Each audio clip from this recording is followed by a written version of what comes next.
Wir sind auf dem Camping Šikat und der liegt auf der kleinen Insel Schlošin, das ist in Kroatien. Und hier gibt es ein Treffen der Firma Kuga Tours und darin nehmen wir unter anderem teil und da geht es um geführte Reisen. Und da möchte ich so ein bisschen aufzeigen, wie so eine geführte Reise abläuft und was man dazu wissen muss. Herzlich willkommen zu meiner Reportage. Wir kennen die Firma Kuga Tours. Wir haben vor 17 Jahren die erste geführte Reise mit der Firma gemacht und dann noch 2 weitere. Und somit haben wir selber Erfahrung, was geführte Reisen betrifft. Die Firma Kuga Tours veranstaltet jedes Jahr ein Treffen. Daran können teilnehmen alle, die schon mal eine Reise mit Kuga Tours gemacht haben, aber auch Neulinge, die sich informieren wollen, wie so eine Reise abläuft und welche Reisen man da mitmachen kann. Dieses Treffen geht 4 Tage. Es sind etwa 100 Teilnehmer, etwas mehr als 100 Teilnehmer und 60 Fahrzeuge oder 60 Mobile sind dabei. An diesem Treffen können nicht nur Wohnmobile, sondern auch Wohnwagen teilnehmen. Das ist auch bei den Reisen so. Kuga Tours ist ein Familienunternehmen und Olaf ist der Chef. Und Olaf erklärt uns jetzt ein bisschen zu seinem Unternehmen und seinen geführten Touren. Mir sitzt Olaf. Olaf ist der Chef von Kuga Tours. Und wir kennen uns schon ein bisschen länger. Und Olaf, erzähl mir ein bisschen was von deinem Unternehmen. Du bist weltweit tätig, machst geführte Reisen weltweit, soweit ich weiß. Wie läuft das so ab bei dir? Ja, wir reisen über alle 5 Kontinente inzwischen. Wir gehen jetzt in die 25. Saison. Wir werden also nächstes Jahr unser 25-jähriges feiern. Um es ganz genau zu nehmen, war es eigentlich oder wird es jetzt am 13. September 22 ist die Entscheidung vor 25 Jahren gefallen, dass wir mit geführten Reisen beginnen. Wir haben inzwischen ein Reiseleiterteam von 10 Teams, sind im Büro 7 oder 8 Leute und wir fahren ja auch nicht im Konvoi, das war uns schon immer wichtig. Früher hatten wir Roadbooks mit Kilometrierung, seit Jahren haben wir umgestellt auf Navigationssysteme. Jeder Teilnehmer bekommt ein Roadbook und ein Navigationssystem, wo die Route bereits aufgespielt ist, so wo alle Sehenswürdigkeiten, alle möglichen Abstecher bis zu Supermärkten, Tankstellen, Restaurants mit aufgebaut sind. Und so kann jeder seinen Tag ganz alleine planen, wie er das für richtig hält und für gut befindet. Abends trifft man sich wieder auf den vorreservierten Campingplätzen. Zu 95 oder 98% stehen wir auf Campingplätzen. Ausnahmen sind, wenn wir zum Beispiel eine Weinverkostung machen und wir stehen direkt am Weingut. Oder in Sizilien mal ein schöner Agroturismo, meistens auch mit Weingut. La Mama kocht für uns. Und dann ist ja ganz schön, wenn neben Lokal gleich das Reisemobil steht und man kann nach einem schönen Abend direkt ins Bett fallen. Ansonsten haben wir unser Programm sukzessive erweitert von Europa. Wir machen inzwischen viel Afrika, viel Nordamerika, Kanada, USA, Mexiko. Neu wird im nächsten Jahr kommen Südamerika. Wir werden mit einer Argentinien-Chile-Tour beginnen. Die wird dieses Jahr noch die Erkundung sein. Nach wie vor mache ich noch alle Erkundungen selber. Und im Jahr drauf wird dann eine große Brasilien-, Peru-, Ecuador-Reise folgen. Da haben wir einen ganz starken Partner in Brasilien gefunden, der uns in einem Land mit null Campinginfrastruktur gut weiterhelfen wird. Und so sind wir Stück für Stück gewachsen. Und uns ist wichtig Qualität. Wir wollen nichts Billiges bieten, wir wollen Qualität bieten, sodass der Kunde nach Hause geht und sagt, wow, das war eine tolle Reise. Spiegelt sich auch in dem wider, dass wir also eine Wiederbucherquote von über 73% haben. Das heißt, wir haben viele, viele Teilnehmer, die schon 8, 10, 12, 15 Reisen mit uns gemacht haben und mehr. Und ich denke, das spricht an sich für sich. Wir machen jedes Jahr Kunden- und Informationstreffen.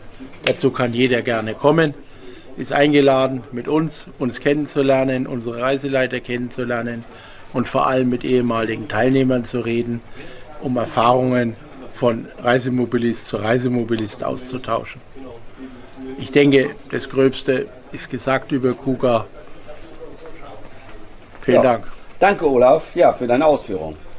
Am Abend geht es dann hier zum Essen. Hier treffen sich dann alle. Hier hat der Campingplatz Schickhardt Platz für ca. 100 Personen. Also können wir uns da alle zusammen zum Essen treffen. Man kann jetzt so ein Treffen nicht direkt vergleichen mit einem geführten Tour, aber ist so etwas ähnlich. Bei einer Tour sind natürlich erheblich weniger Personen, sind ja maximal 20 Fahrzeuge und sind es ja auch dann maximal 40 Personen. In den Touren sind Essen enthalten und natürlich auch Ausflüge, Busfahrten und einiges mehr. Das findet man alles in der Ausschreibung der einzelnen Tour. Das ist der Vorteil bei einer geführten Tour. Man muss sich um nichts oder nur wenig kümmern. Das meiste macht die Tourleitung, sodass man auch am Abend, wenn man ins Restaurant gehen möchte, schon alles geregelt hat, sodass man dann nicht irgendwo einen Platz reservieren muss und so weiter. Das alles vom Tourguide erledigt. Olaf lässt sich das natürlich nicht nehmen, hier seine Gäste zu begrüßen und so ein bisschen was zum Ablauf dieses Treffens zu erklären. Und wir freuen uns, hier eine ganze Menge wirklich alter und uralter Hasen zu begrüßen. Also wir haben einige Teilnehmer hier, die sind schon 2000 und 2001 mitgefahren. So lange sind sie uns immer treu geblieben. So ein Treffen dient ja in erster Linie, um Neukunden zu informieren, aber auch Bestandskunden möchten sich über neue Reisen informieren. Und es findet natürlich ein reger Austausch unter den Campern statt. Auch wir haben ein Camperpaar kennengelernt, die mit Kuga Tours gereist sind. Und was sie darüber zu berichten haben, da hören wir jetzt mal rein. So, hier sitzen und stehen vor mir zwei Kuga Tours Fans oder ja, ich weiß nicht, wie nennt man Kuganer oder wie nennt man euch? Oh, darüber haben wir noch gar nicht nachgedacht, wie man die nennt. Okay, dann stellt euch mal kurz vor. Ich bin die Carmen. Ja. Ich bin der Fred. Ja. Aus Tirol. Aus Tirol, ja, schön. Ihr habt jetzt schon mal eine Reise mit Kuga Tours gemacht. Ja, genau. Und wo ging es dahin? Letzten Herbst, genau vor einem Jahr, haben wir die Reise von Ungarn über Rumänien, Bulgarien, Griechenland und dann über Italien wieder heim gemacht. Und wir haben es nicht bereut. Es war eine sehr interessante, schöne Reise. Ja, okay. Und wie viele Teilnehmer oder wie viele Mobile sind dabei? Wir waren 20 Mobile und soviel ich weiß, ist das immer die Höchstgrenze. Ah ja. Aber auch weniger, wenn eben nur weniger zusammenkommen. Ja. Weniger wie 7 machen sie an und für sich nicht gerne. Nee, das kann man sich vorstellen. Irgendwo hat man ja auch Kosten oder haben die auch Kosten, die sie decken müssen. Nee, gut, okay. Und das war auch nicht so anstrengend. Ich weiß ja, bei Fred, er ist über 80, darf ich das sagen? Danke. Ja. Und hat diese Tour oder ihr habt die Tour ja gemeinsam gemacht, also gab es keine Probleme. Nein, das war ja eigentlich eine Überlegung und Motivation für diese Art zu reisen in unserem Alter. Denn man fühlt sich sicher im Sinne von, hast du ein gesundheitliches Problem oder vielleicht auch mit dem Auto oder ein Crash oder irgendwas, dann hat man immer sofort Hilfe. Und man hat auch Hilfe in zweierlei Hinsicht, denn man hat immer seinen Kuga-Reiseleiter und den Reiseleiter des Landes, der immer vom Anfang bis zum Schluss des Landes die Reise mitmacht und somit hat man auch nie Sprachprobleme und die auch immer viel Insiderwissen haben, wo gibt es Hilfe. Ja, schön. Das war sehr wichtig für uns. Ja, schön. Ja. Ja, für mich war es auch wichtig, ich bin kurz davor im Mai am Knie operiert worden. Ich habe ein künstliches Knie bekommen auf der rechten Seite und habe da eine gewisse Sicherheit gehabt, wenn mir irgendetwas passieren sollte. Ja, dann hätte bestimmt oder dann hätten Unterstützung gehabt nachher. Ja, genau. Das ist dann da alles ganz klar geregelt. Ja. Ne? Ja. Aber es gibt natürlich viel mehr Vorteile. Wir haben zum Beispiel für die großen Städten jedes Landes haben wir einen Campingplatz außerhalb gehabt und sind immer mit dem Bus geführt worden, haben eine Städtetour mit dem Bus gemacht, haben unseren Guide mitgehabt, der uns schon im Bus viel erzählt hat. Man hat sich bequem zurückgelegt und hat sich halt ein bisschen berieseln lassen und hat viel erfahren auf ganz bequeme Art und Weise. Und man muss auch für sehr viele Besichtigungen auch vorangemeldet sein. Man kann in manches nur mit Voranmeldung, mit Zeitfenster sogar, mit deutschsprachiger Führung in den jeweiligen besichtigten Orten hin. Das kann man selber nicht so leicht machen. Das ist sehr schwierig. Und das war auch sehr fein. Und es ist gesellig am Abend. Wir haben mal gemeinsam gegessen, nicht immer, aber sehr oft. Und man muss natürlich ein bisschen teamfähig sein, das muss man schon. Ja, das denke ich auch, ja. Ja. Nee, gut. Ja, es hat uns die Art zu reisen eigentlich so gut gefallen, dass wir jetzt wieder für das nächste Jahr im Mai eine Tour 23 Tage durch Sardinien gebucht haben. Ah ja, auf die Insel Sardinien fahrt ihr dann. Ja. Und in welcher Jahreszeit? 18. Mai. Ach, im Frühjahr? Im Frühjahr. Ja, okay. Ja. 22 Tage da. Ja. Oh ja, das hört sich gut an. Ja, ihr beiden, dann danke ich euch für eure Ausführungen, wünsche euch weiterhin immer schöne Reisen, egal jetzt ob mit Cougar Tours oder ohne. Ja. Und vielleicht irgendwo kreuzen sich unsere Wege wieder. Ja, hoffe sicher. ich. Ja. Hoffe ich. Ja. Okay, Dankeschön. Danke. Ciao, ciao. Ja, euch auch. Alles Gute. Danke. Zum Treffen gehörte auch eine kleine Schiffsreise. Das sollte den Teilnehmern so ein bisschen vermitteln, wie es so abläuft bei einer geführten Reise. Circa morgens um 9:30 ging es los zu Fuß zum Schiffsanleger, der etwa 1 Kilometer vom Campingplatz entfernt war. Wer das nicht geschafft hat, der wurde mit einem Fahrzeug hingebracht. Auch in diesem Fall sind nicht nur die Reiseleiter von Cougar Tours dabei, auch ein kroatischer Reiseleiter ist extra dabei, um uns alles ganz genau zu erklären. Abfahrt, nicht davonlaufen, bevor ich nicht die Abfahrtszeit gesagt habe.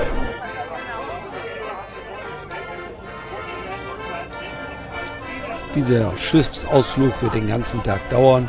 Man hat uns vorher angekündigt, zwischen 16 und 17 Uhr werden wir wieder zurück sein auf dem Campingplatz. Unser Ziel ist eine kleine Nachbarinsel von Loschin. Die Überfahrt hat etwa 1 Stunde gedauert. Da vorne an den Tonnen haben wir einen Treffpunkt und da sagt er uns was dazu. An den wunderschönen Tonnen treffen wir uns und da sagt unser Kapitän was dazu.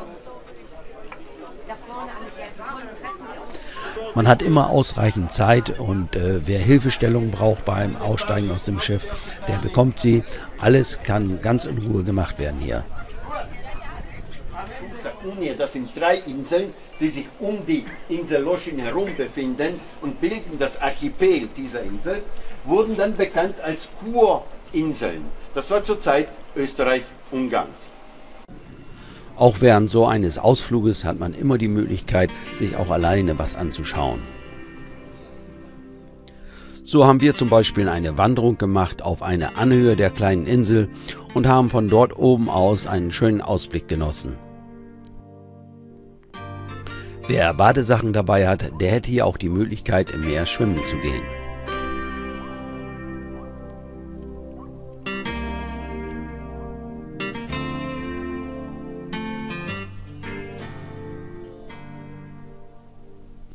Da wir doch einige Stunden auf der Insel verweilt haben, bekommt man natürlich Hunger und Durst und da besteht die Möglichkeit, in ein Restaurant zu gehen.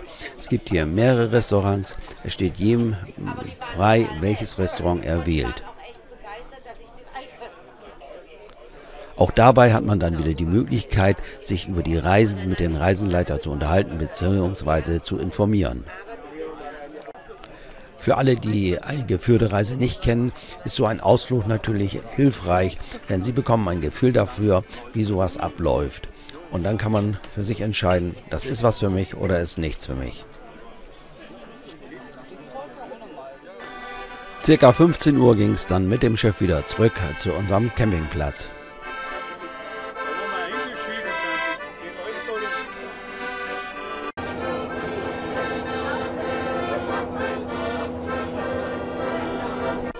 Auch wer nicht gut zu Fuß ist und Hilfsmittel braucht, auch für den findet man immer eine Lösung.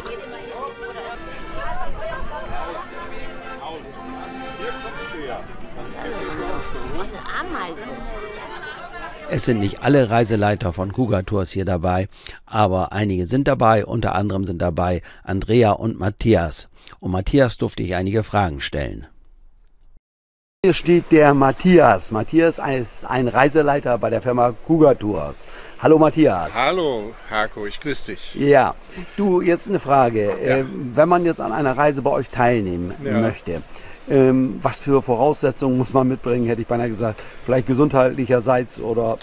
Das hängt ein bisschen von der Reise ab. Also bei uns ist es so, wir haben kurze Reisen, sogenannte Schnupperreisen, die beginnen bei 8 Tagen und haben nur ganz wenig zu fahren, bis hin zu ganz langen Reisen, 50, 70, 80 Tage, wo dann auch entsprechend viel gefahren wird.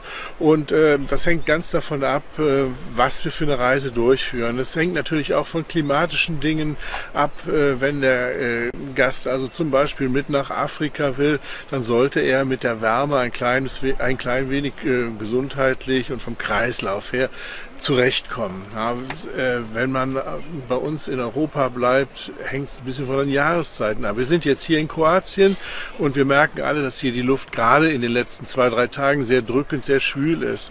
Das muss der Kreislauf abkönnen. Ansonsten würde ich mal grundsätzlich sagen, gibt es keine großen Voraussetzungen, es gibt keine großen Anforderungen, die man mitbringen muss. Spaß am Reisen. Aber das haben wir Wohnmobilisten sowieso alle. Richtig.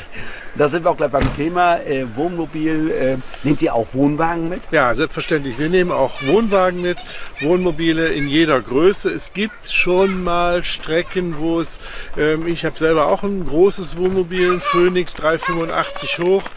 Da kriegt man schon mal die eine oder andere Schramme oben rechts oder links an der Seite von den Bäumen. Das kennst du bestimmt auch. Ja. Das ist dann leider so, das muss man in Kauf nehmen. Aber ansonsten Wohnwagen, Wohnmobile in jeder Größe herzlich willkommen. Ja. Jetzt haben ja viele Camper auch einen Hund. Ja. Und wie sieht es damit aus? Auch Hunde sind uns im Allgemeinen herzlich willkommen. Bei Flugreisen ist das zumindest schwierig, manchmal auch ausgeschlossen. Das heißt, da müssten unsere Gäste zumindest bereit sein, den Hund mit so einer Box fliegen zu lassen, weil man natürlich im Flugzeug keinen Hund mitnehmen darf, das weiß jeder. Und bei Schiffen, bei Booten, bei Fähren ist es unterschiedlich. Manchmal können Hunde mit, es gibt Fähren, die schließen Hunde aus. Das hängt dann von dem einzelnen Reisewunsch ab, tatsächlich. Ja. Jetzt macht ihr ja nicht nur Überseereisen, sondern ihr seid ja auch stark in Europa vertreten mit Reisen. Das heißt, wer jetzt nicht gleich so eine riesengroße Geschichte machen will, der kann ja auch erstmal am Anfang und wenn er Frankreich, Spanien oder irgendwas, was... Da sind uns Hunde immer willkommen. Ja. Also das ist gar keine Frage. Mit den südlichen Ländern ist es manchmal so, dass wir unternehmen ja auch viele Touren mit Bussen unterwegs. Das heißt, wenn wir zum Beispiel in Rom sind oder in einer anderen großen, schönen Stadt, ist ja keiner daran interessiert, mit seinem Wohnmobil in die Stadt hineinfahren zu müssen und dann einen Parkplatz zu suchen und so weiter und so fort. Sondern da bleiben unsere Wohnmobile immer schön am Ort stehen und wir lassen uns morgens früh mit einem deutschsprachigen Reiseführer mit dem Bus abholen und dann werden wir die Stadt besichtigen. Und da gibt es schon mal Restriktionen mit Hunden, dass der Busfahrer keine Hunde mitnehmen darf oder es nicht will. Ja. Manchmal ist das mit einem kleinen Trinkgeld erledigt. Manchmal aber auch nicht. Das muss man dann wissen. Da muss dann der Hund entweder mal ein paar Stunden im Wohnmobil alleine bleiben können oder einer der beiden Eheleute bleibt vielleicht bei dem Hund. Beides geht. Okay. Noch eine Frage, und zwar, wie wird das organisatorisch so bei euch durchgeführt, das Ganze? Ja, also was ganz wichtig ist für unsere Teilnehmer ist, dass wir nicht im Konvoi fahren und dass wir einen Weg gefunden haben, eine Gruppenreise einerseits durchzuführen und andererseits aber individuell unterwegs zu sein. Das heißt, jeder bekommt am Anfang der Reise von uns ein Navigationsgerät, wo die ganze Reise vorprogrammiert ist und in Teilstücke, in einzelne Fahrtage unterteilt ist. Das heißt, der Frühaufsteher kann morgens um 8 Uhr fertig sein mit seinem Frühstück und dann losfahren, und der Langschläfer fährt erst um 10.30 Uhr los. Jeder fährt, wie er will, und das Schöne ist, wir haben unterwegs zu dem Navigationsgerät auch noch ein Roadbook, und in dem Roadbook ist das, was im Navigationsgerät vorprogrammiert ist, aufgeschrieben. Das heißt, es gibt an jedem Reisetag auch nochmal 5, 6, 7 Abstecher, Besichtigungen, Sehenswürdigkeiten zu sehen. Und über diese Sehenswürdigkeiten berichten wir Reiseleiter am Abend vor dem Reisetag und sagen kurz, um was handelt es sich, was verbirgt sich dahinter. Man kann es im Roadbook nachlesen, und die Reisenden bekommen von uns auch gleichzeitig noch einen Reiseführer der Region, wo er nochmal nachlesen kann, wenn ihm das, was ich ihm erklärt habe, immer noch nicht ausreicht. Und so gestaltet sich jeder Teilnehmer seine Reise individuell und kann jeden Tag so gestalten, wie er will. Der eine macht 2, 3 Besichtigungen, der andere macht keine oder 5, 6. Und dann trudeln unsere Teilnehmer abends zwischen 4, 5 und 6, 7 Uhr am Campingplatz ein.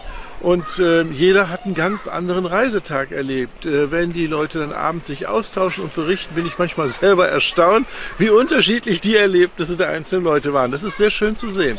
Es sind ja auch die einzelnen Abschnitte oder Touren nicht so sehr lang. Also ich habe ja selber auch 3 Reisen mitgemacht bei Kuga Tours und weiß dass man immer ganz locker diese Zeiten erreicht, wenn man nachmittags, ich glaube bis 18 Uhr sollte man sein Ziel erreicht haben oder etwas eher vielleicht, aber man ist meistens schon um 15 Uhr, manchmal noch eher da, ne? Am Platz. Meistens ist das so, ja, aber wir haben auch immer wieder Teilnehmer dabei, die sehr wissensdurstig sind und den Wunsch oder das Gefühl haben, eben möglichst auch alles mitzunehmen. Und denen sage ich immer, hallo, die Reise, die geht vor.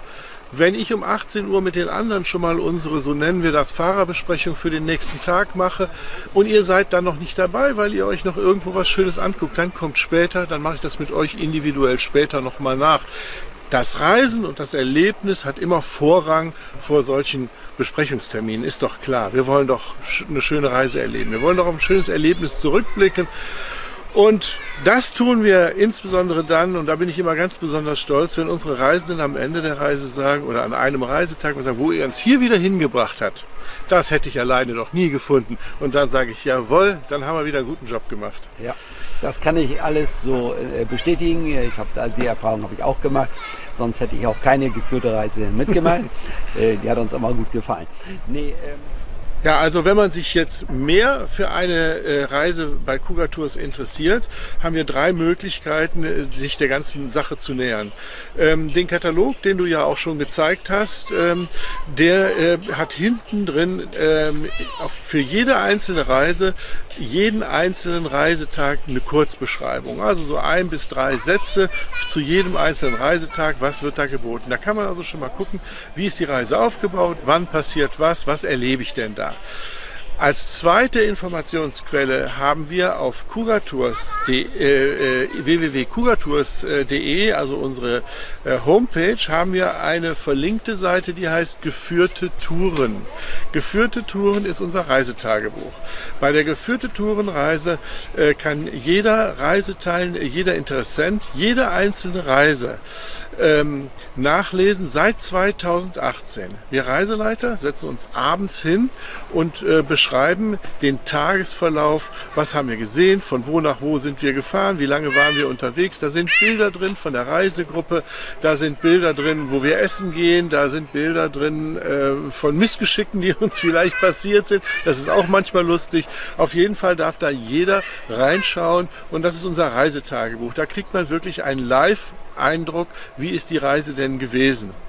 Und zusätzlich bieten wir unseren Kunden oder insbesondere unseren Interessenten die Möglichkeit, auch ein Dossier anzufordern. Da schreibt man einfach eine kurze E-Mail ans Büro, info@cougartours.de, und schreibt man einfach einen Zweizeiler rein: bitte schickt mir doch mal das Dossier zu der Reise XY, und dann bekommt man das per Mail zugeschickt.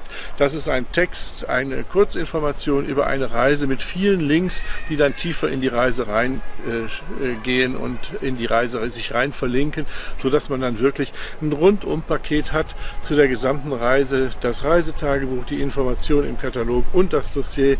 Bei uns muss man wirklich nicht die Katze im Sack kaufen. Wunderbar, Matthias. Ich danke dir für deine Ausführungen und ja. Harko, ich danke dir, dass du mir die Gelegenheit gegeben hast, hier das kleine Interview mit dir durchzuführen und ein bisschen was zu Cougar Tours zu sagen. Dankeschön. Alles klar. Bis zum nächsten Mal. Danke dir. Ciao, Harko. Das war jetzt viel Information, aber ich denke, das ist auch wichtig, damit man einen Überblick bekommt von so einer geführten Reise. Dann habe ich aus der Gruppe noch jemanden kennengelernt, der hat zig geführte Reisen mitgemacht und ist der Älteste oder einer der Ältesten, die dabei sind. Das ist der Willi. Hallo Willi. Hallo. Du bist hier auf dem Cougar-Treffen in Kroatien, auf Kres sind wir. Ja, du fährst schon häufiger mit oder bist schon häufiger mit Cougar Tours gefahren. Ich zähle sie nicht und ich kann es auch nicht sagen, aber die Karin weiß ganz genau, wie oft das war. Ja, was macht das für dich aus, so eine geführte Reise? Überhaupt das Wohnmobil fahren. Ja. Für mich ist das ein Jungbrunnen. Ja. Das hält mich jung. Ja. Und hält mich fit. Ja. Ja, absolut. Du bist schon über 80, weiß ich. Ja, richtig? Ja. Genau. Ja. Und das geht auch mit über 80, kann man noch ohne weiteres eine geführte Reise machen? Mit 80 habe ich die Mongolei-Reise mitgemacht. Da war ich 80. Ja. Und der Olaf hat mich jedes Mal mitgenommen. Ja, das ist doch schön. Ja. Ja. Und du hast dich auch immer wohlgefühlt bei den Reisen? Absolut. Ja. Absolut. Ja. Ja. Es war immer angenehm und hat auch alles immer funktioniert mit den Wohnmobilen, und gab es Probleme? Jedes Getriebe hakt irgendwann. Ja. Das ist logisch. Ja. Und was passiert dann? Da muss man schmieren und dann geht's. Ja. Schön. Ja. Ja. Ja. Nee. Und es hat immer geklappt. Es hat immer geklappt. Es hat immer geklappt. Okay. Ja. Ja. Ja. Nicht alle Campingplätze sind super und gleich, aber man kommt zurecht. Okay. Ja. Danke, Willi, für deine Ausführungen. Gerne. Dieses Treffen dauerte 4 Tage oder 5, je nachdem wie lange man wollte. Es gab jeden Abend ein Abendessen. Es gab unter anderem auch Spanferkel. War lecker, haben wir gern gegessen. Und ansonsten waren die Abende auch immer sehr unterhaltsam. Wer wollte, hatte jeden Abend andere Tischnachbarn. Überall auf der Welt scheint die Sonne. Prost! Ich sage an dieser Stelle Dankeschön an alle, die zu diesem Video beigetragen haben. Auch Dankeschön an das gesamte Cougar-Team, die mir das hier alles ermöglicht haben. Und dann sage ich natürlich auch Dankeschön an euch und bye bye, bis zum nächsten Mal.